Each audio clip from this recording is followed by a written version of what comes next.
Oh.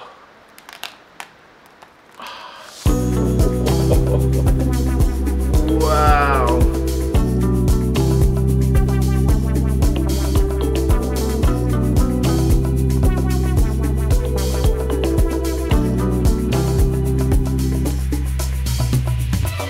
Nano babo kabalen, kumusta kayo po? My name is Louie and welcome to Where in Pampanga, where we help businesses promote their products to our Where in Pampanga community.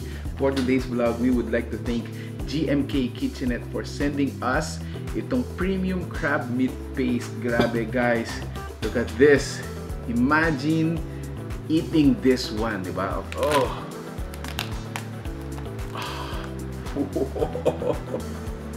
Wow. Yan, ha?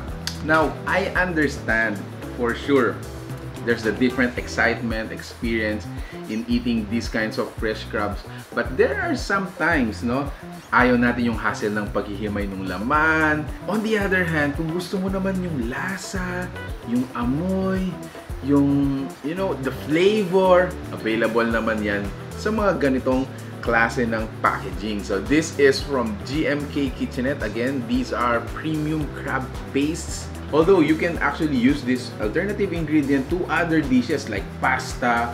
Saktong-sakto, terno siya sa isang plain rice, konting kalamansi, crab paste, tapos ka na. So let's, you know, get into the details, no? Tikman natin to. Oh, nga pala, these are premium homemade Kapampangan delicacies. Proudly gawang Kapampangan to, guys. So let's support local.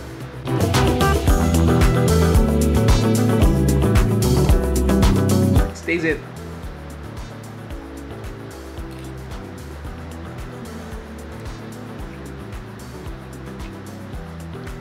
Wow. Naman ha. One more please. Plus konting oil, syempre. And a little calamansi. Ternong-terno na yan sa ating premium crab paste. Wow. Naman ha.